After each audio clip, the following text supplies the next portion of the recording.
Have you ever tried to have a deep, meaningful conversation with someone only to feel like you're talking to a wall of arrogance?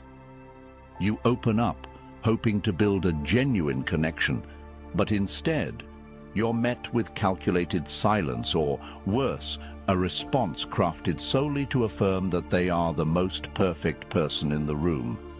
If this sounds familiar, congratulations, you've likely encountered a narcissist. In healthy relationships, we value openness, curiosity, and teamwork.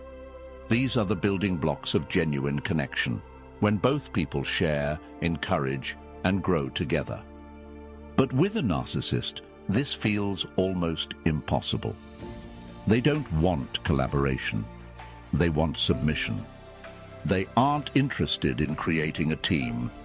They're busy building their empire, where they are the star, the hero, the main character in every story. And here's the most fascinating part. There are certain questions a narcissist simply cannot answer. Not because they don't know the answers, but because these questions require honesty and self-awareness, two qualities they are almost entirely unfamiliar with.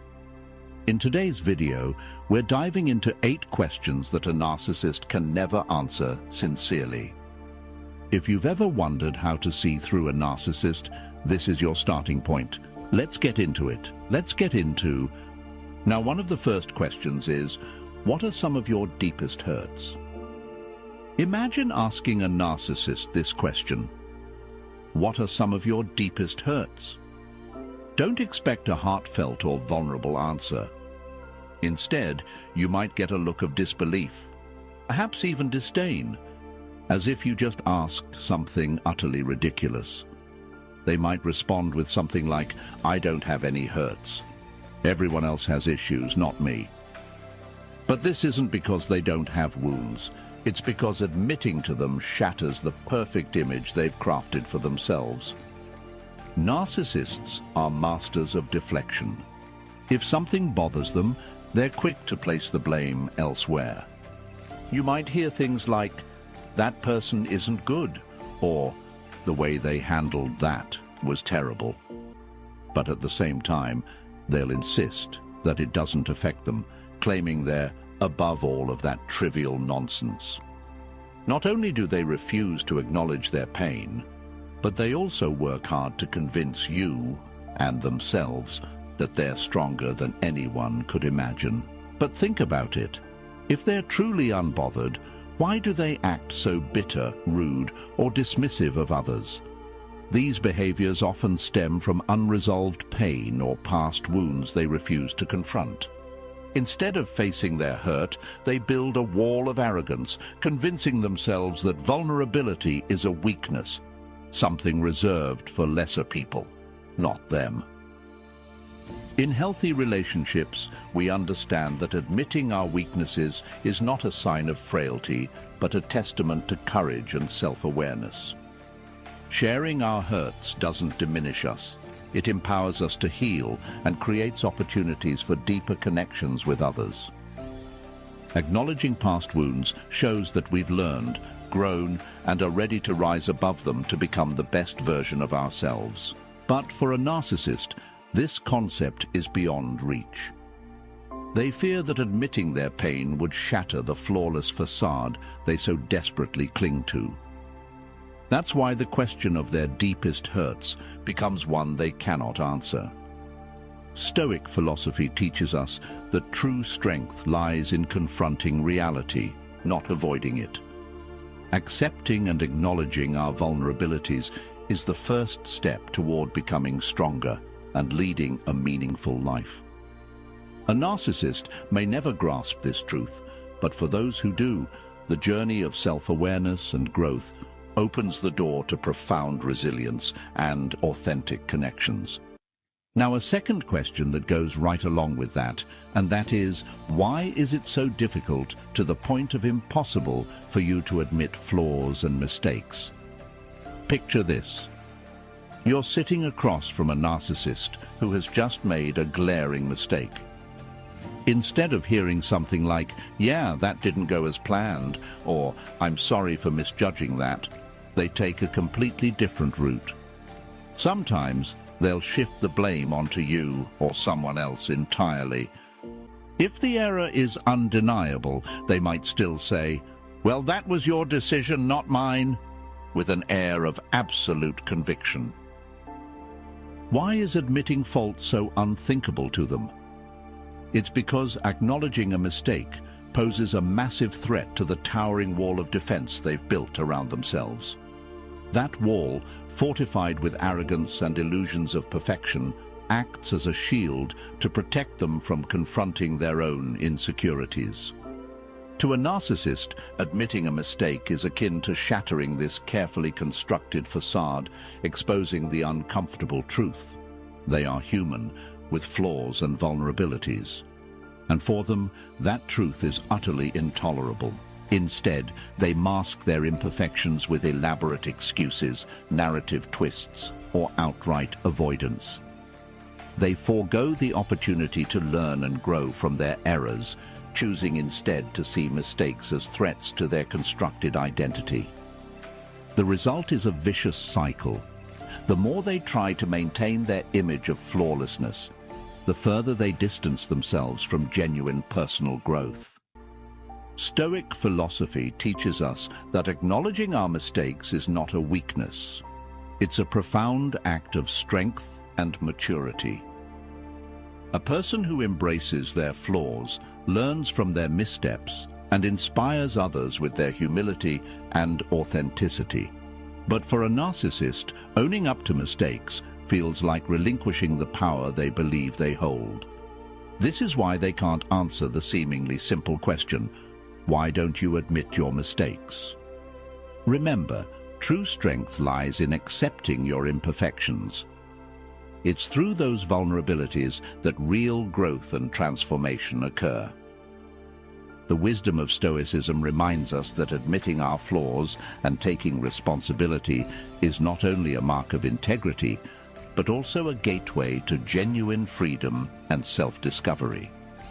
A third question, and this one may make you think, "Oh yeah, I see this one," and that is, why do you feel the need to impress strangers? Imagine yourself at a party surrounded by unfamiliar faces.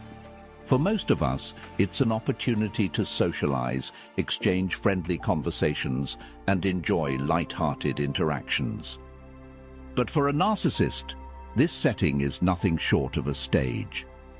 Strangers, in their eyes, are not just acquaintances, but blank canvases where they can craft any narrative they desire. Instead of building genuine connections, they seize the moment to paint a perfect picture of themselves. They'll boast about grand achievements, lavish vacations, or even fabricate a life story designed to draw admiration. The goal? Instant attention and validation.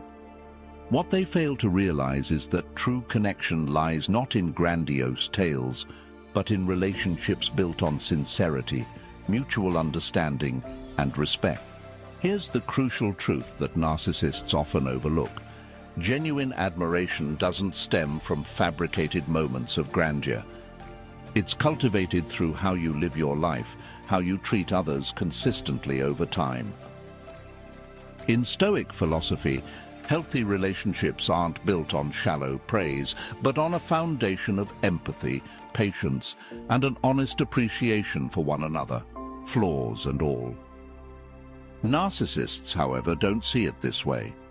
They're caught in a cycle of seeking attention, so much so that they can't answer the simple question, "Why do you feel the need to impress strangers?" For them, others' admiration acts as a fleeting affirmation of their self-worth, even if it's shallow and temporary. This highlights a deeper void, a profound insecurity they desperately try to mask with a polished facade. If you've ever felt the pressure to impress others, pause and ask yourself, what do I truly want to be remembered for? Stoic philosophy reminds us that true worth isn't found in how others perceive us, but in living an authentic and meaningful life. Sustainable admiration doesn't come from what you show off. It comes from how you treat and deeply connect with those around you. And that, above all else, is the admiration worth pursuing? A fourth question, and that is why my differences threaten you so much. Have you ever met someone who reacts as if you've committed a crime every time you express a different opinion, feeling, or preference? Even the smallest differences seem to threaten or unsettle them, as though your individuality somehow undermines their sense of control. This isn't just discomfort. It's a deep-seated rejection of anything that challenges their narrow worldview. Narcissistic individuals often lack the empathy to understand that everyone has their own unique perspective. Instead of being curious or open to understanding, they default to defensive reactions. To them, your differing emotions, thoughts, or even something as trivial as preferring a different coffee flavor can feel like an attack. They resist admitting that the world doesn't revolve around them. What they truly want is for you to align with them, not for the sake of understanding, but to preserve their illusion of being always right, always central. Imagine telling a narcissist you prefer spending quiet evenings at home rather than attending crowded parties. For them, this isn't just a harmless personal choice. It's a declaration that their way isn't supreme. They might mock you, criticize you for being boring, or treat your preference as an act of rebellion. All of this stems from their inability to accept that your perspective is equally valid. This lack of empathy is the greatest barrier. Stoic philosophy teaches us that empathy isn't just about understanding others. It's about acknowledging the richness of life that comes from diverse perspectives. For a narcissist, this feels like being asked to abdicate the throne in their self-created universe, a concession they're unwilling to make. If you found yourself in this situation, remember, your differences are not the problem. You don't have to shrink yourself to accommodate someone who refuses to see value in your perspective. Setting boundaries is crucial, not to provoke them, but to protect yourself. Each time you stand firm in your individuality, you free yourself from unreasonable constraints and create space for healthier relationships, ones where diversity of thought and emotion are celebrated. And that, truly, is the foundation of a free and fulfilling life. Number 5. Do you honestly believe that your opinions cancel out the validity of others' opinions? There's something fascinating about everyday conversations, the diversity of opinions. From grand topics like politics and religion to simple matters like favorite dishes or vacation destinations. These exchanges, when carried out respectfully, open up opportunities to understand each other better and explore the beautiful diversity of perspectives life offers. However, for narcissists, this is rarely the case. They aren't looking for a conversation. They're orchestrating a monologue. Imagine someone like David, a friend who has a strong opinion on absolutely everything. But instead of seeking your perspective, David dismisses anything you say outright. If you suggest a quiet, serene getaway for a vacation, he scoffs and declares that bustling, vibrant spots are the only worthwhile destinations. To him, alternative viewpoints aren't just different, they're invalid. Where does this come from? Narcissists often believe their opinions aren't just important, they're the only ones that matter. They fail to grasp that differing perspectives don't diminish each other's value. Rather, they enrich the broader conversation. In their mind, if you don't align with their thinking, your opinion is flawed or simply unworthy of consideration. Stoic philosophy teaches us that true strength lies in understanding and accepting that everyone sees life through their unique lens. We don't have to agree with every viewpoint, but we must respect them. Instead of dismissing others' opinions, we should see them as opportunities to learn, grow, and build better relationships. So, how do you handle someone like David? Start by standing firm in your views. Don't let their dismissiveness shake your confidence. Next, establish boundaries. You don't need to convince them, but you do have the right to demand respect. And if they continue to undermine your worth, it might be time to reconsider the influence they hold in your life. Differences in opinion shouldn't be something to avoid, they're something to celebrate. The more we open our minds, the richer life becomes. And if someone can't understand that, remember, you don't need to conform to their self-centered worldview. Be yourself and let the diversity of perspectives add vibrancy to your journey. A sixth question we could ask them, and that is, in what ways do you need to grow and change? This is a question that anyone striving for self-improvement has to face at least once in their life. But for a narcissist, this question feels more like an accusation than an invitation for reflection. Imagine someone you know, we'll call him Peter. Peter always presents himself as flawless, boasting about his impeccable appearance and a career he believes is unmatched. One day, when you ask Peter, "In what ways do you think you need to grow or change?" he immediately scoffs and replies, "Grow? Are you saying I'm not good enough?" For Peter, admitting the need for growth is tantamount to admitting imperfection, and that's absolutely unacceptable in a narcissist's worldview. They construct an image of themselves like a perfectly sculpted statue, and any suggestion of improvement feels like a crack in that carefully curated facade. Beneath the surface, though, people like Peter often carry a deep, unspoken shame, a quiet recognition of their own vulnerabilities that they would never openly acknowledge. To admit their need for growth would be, in their eyes, to dismantle the mask they've worked so hard to maintain. Stoic philosophy teaches us that true strength lies in self-awareness and the courage to face our imperfections. Marcus Aurelius once said, "Be always ready to embrace the truth and constantly strive to improve yourself." But for a narcissist, admitting the need for growth would mean relinquishing control over the perfect image they desperately cling to. That's why they often deflect this question or shift the conversation to superficial achievements or material possessions. If you encounter someone like Peter, remember that you're not asking too much by hoping they'd admit no one is perfect. But don't expect them to change just because of a single question. Instead, focus on your own development, refusing to let their defensiveness or denial discourage you. Remember, acknowledging the need for growth isn't a sign of weakness, it's a testament to mental strength.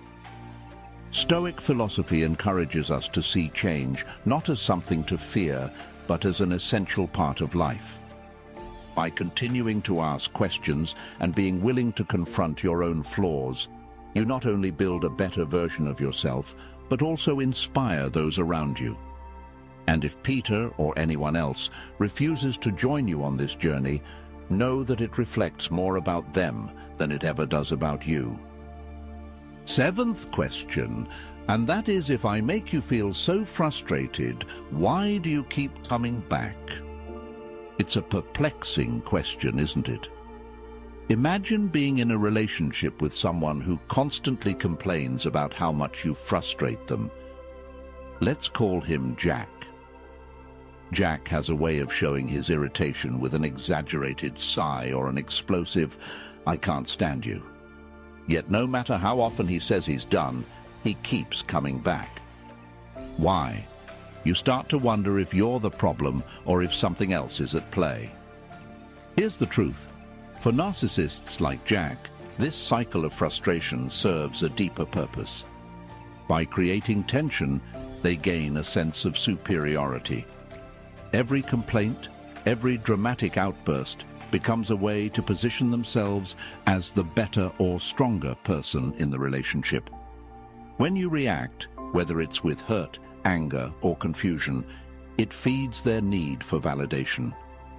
Your emotional response reassures them that they have the upper hand, that their presence is essential for keeping you in check. Stoic philosophy offers a profound insight here. Marcus Aurelius once wrote, "You have power over your mind, not outside events. Realize this, and you will find strength." Narcissists thrive on chaos and emotional entanglement because it gives them a false sense of control. By stepping away from the drama and choosing not to engage, you disrupt this dynamic.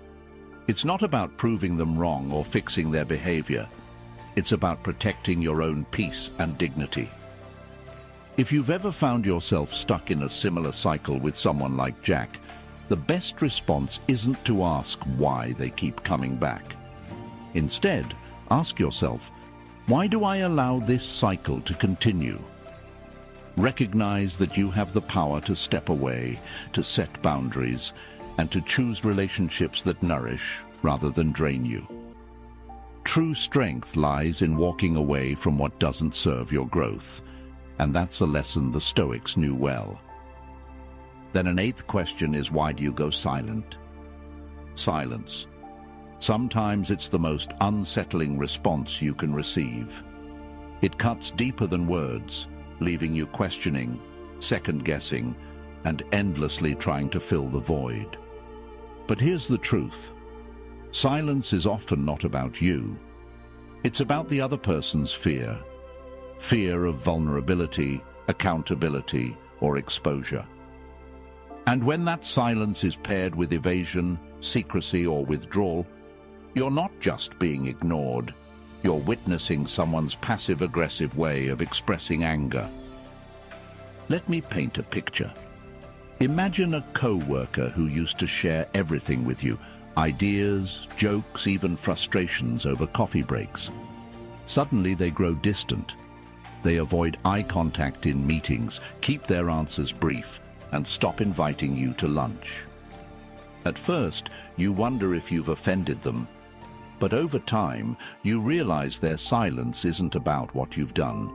It's a shield for what they can't confront. Maybe it's jealousy over your recent promotion or frustration they've been unable to voice. Why do people go silent instead of addressing their feelings head-on? The answer lies in human psychology and self-preservation. Speaking up requires courage and self-awareness, qualities that not everyone is ready to embrace. Instead, they retreat into silence because it feels safer. They avoid the risk of rejection or conflict while silently holding on to their resentment. Stoic philosophy offers a profound perspective on this. Their silence isn't yours to carry. Marcus Aurelius taught, "You have power over your mind, not outside events. Realize this, and you will find strength." Their unspoken grievances, their discomfort, it's not your responsibility to fix or decode. What you can control is your reaction. Now let's look deeper. This silence also serves as a form of control. By withholding communication, they keep you guessing, unsettled, and eager for their approval. It's a subtle yet powerful way to shift the dynamic. But here's where you reclaim your power. You don't play their game. Instead, you embody calm, set boundaries, and refuse to let their actions dictate your peace of mind. Here's how this plays out in real life. Years ago, a close friend of mine stopped returning my calls after I started a new relationship. At first, I tried to bridge the gap, calling, texting, and even dropping by her house. But every attempt was met with polite indifference or outright silence. It took time, but I finally understood. Her withdrawal wasn't about me. It was her struggle with jealousy and feeling left out. Instead of chasing her approval, I chose to accept the situation, valuing the memories we shared while giving her the space she needed. Surprisingly, when I stopped trying so hard, she eventually opened up again. Silence is powerful. But its power diminishes when you face it with self-assurance. The next time someone's silence unsettles you, pause. Don't rush to fill the void or blame yourself. Instead, ask, What does this teach me about their character? And what does it remind me about my own strength? Stoicism teaches us that our peace is too precious to be disturbed by someone else's inability to communicate. By practicing patience and emotional detachment, you transform their silence from a source of frustration into a tool for personal growth. And in doing so, you reclaim your voice, even in the presence of their quiet. Facing the silence or evasion of a narcissist isn't just a challenge, it's an opportunity to learn about yourself. Stoic philosophy reminds us, what lies beyond your control should never dominate your mind. The questions they cannot answer often reflect their own limitations, not yours. Instead of getting drawn into their games, focus on your inner peace and hold firm to your boundaries. Those unanswered questions are a chance to see the relationship more clearly, understand their character, and, most importantly, recognize your own inner strength. If this video has brought value to you, don't forget to like, share, and leave your thoughts in the comments below. Your story could inspire someone else on their journey toward peace and self-mastery. And make sure to subscribe so you won't miss more profound lessons from Stoic philosophy in future videos. Stay steadfast and let your inner calm be your strongest refuge. See you next time. If you are new here, please like the video and subscribe. Statistics show that only 15% of my audience is subscribed to the channel, so if this content has helped you in any way, I ask you to subscribe and hit the notification bell.